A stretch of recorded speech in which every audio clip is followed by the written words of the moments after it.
kind of learned to accommodate to the regular world, I guess. So now the fact that things are going to be easier, I'm going to have to relearn how to do some things, but with everything that they've done here, it's not going to be very difficult, and I'm excited. Oh, the Building for America's Bravest program, the main focus for the Stephen Siller Foundation. It is extraordinary work. They take our most catastrophically injured servicemen and women, they build high-tech homes for them, and give them back their independence.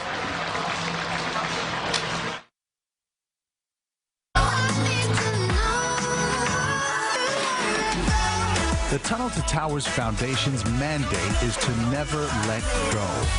Each service member is part of the Foundation's extended family.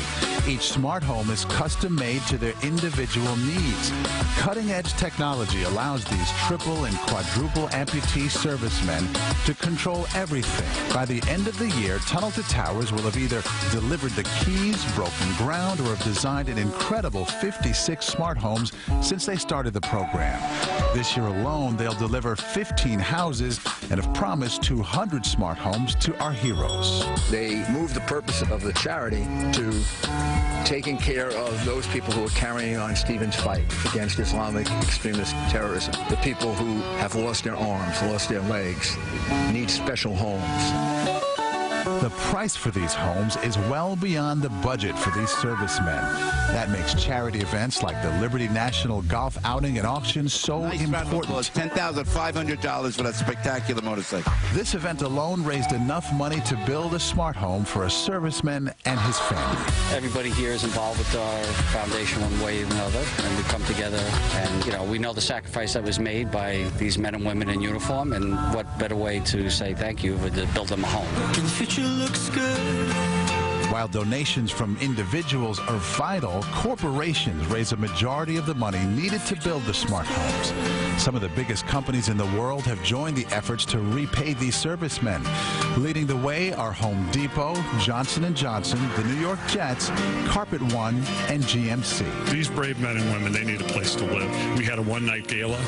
I challenged that group of about 700 people to raise $500,000 to help build this home, and they stepped up and they did. We raised $500,000. It wasn't just companies like GMC that embraced Ben Eberly and his family the day they received the keys to their brand new smart home. Anderson Middle School in Berkeley, Michigan raised funds to help build the Eberly's home, and their raucous flag-waving celebration was shown on live TV as a part of the ceremony. The town of Alpena, New York threw a parade and packed the ceremony to welcome the Eberly family. That was unbelievable.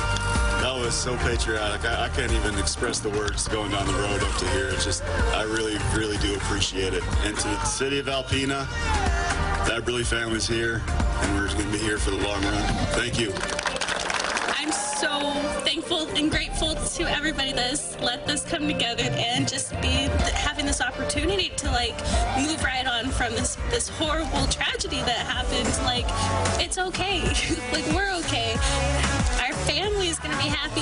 While the Eberly ceremony was heartwarming, Stephen Value made sure his ceremony was going to be unforgettable as well. We're jumping out of the plane into the site of my new home, so it's going to draw a lot of attention and put a lot of people in awe. Value is the first and only smart home recipient to skydive into his new home. That was awesome. Appreciate it. Thank you very much. Like I said, probably never do it again, but first time for everything. Value's adventurous spirit will not be curtailed in his new smart home. A new beginning, kind of like, you know, I'm old, things new, and we start fresh. The Tunnel to Towers Foundation is providing a lifeline to so many deserving families in their time of need.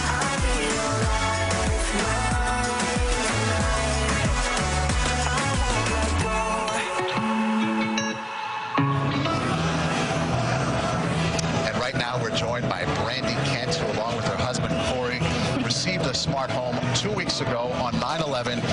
Brandy, you were telling me it's a life changer. How's your life been different in the last couple of weeks? Oh my gosh. I mean, there's just so much we can do in the house now. He can cook and clean and do certain things. You're thankful? Yeah, and I mean, bathing is much easier. The shower's amazing. It's just really so much more space than what we had before, and so much more technology. So. What was that welcome like? Your new hometown there. I understand that there was a marching band. They threw you a wedding reception. Oh yeah. Yeah, it was incredible. I mean, they really went above and beyond, but that's kind of what Tunnel to Towers always does for all of the guys. So it was just amazing. I mean, having our marching band from our high school there was really cool. And then the wedding reception was great also. Well, congratulations. Good luck to you. Thank you so much. Thank you. Couldn't be happier for you, Brandy. All right. Big, right?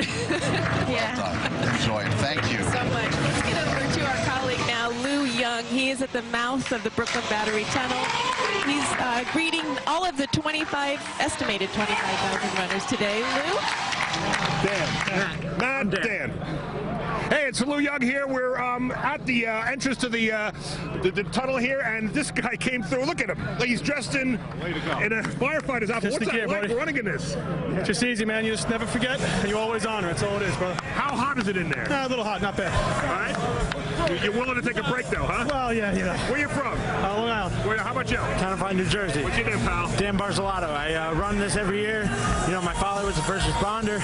Luckily, he didn't get hurt then, but he's got cancer now, so I just want to say thank you guys. And take a look at this guy here. He's running in firefighter gear. A lot of people doing that in memory of Stephen Siller. Let's take it to the finish line. The race is underway. Okay, Lou, thanks so much. All right, when we come back in just a moment, we're going to go down to Alice Gaynor. She'll be joined by a band that's got a special connection to the run and the day's festivities. We'll tell you what it is.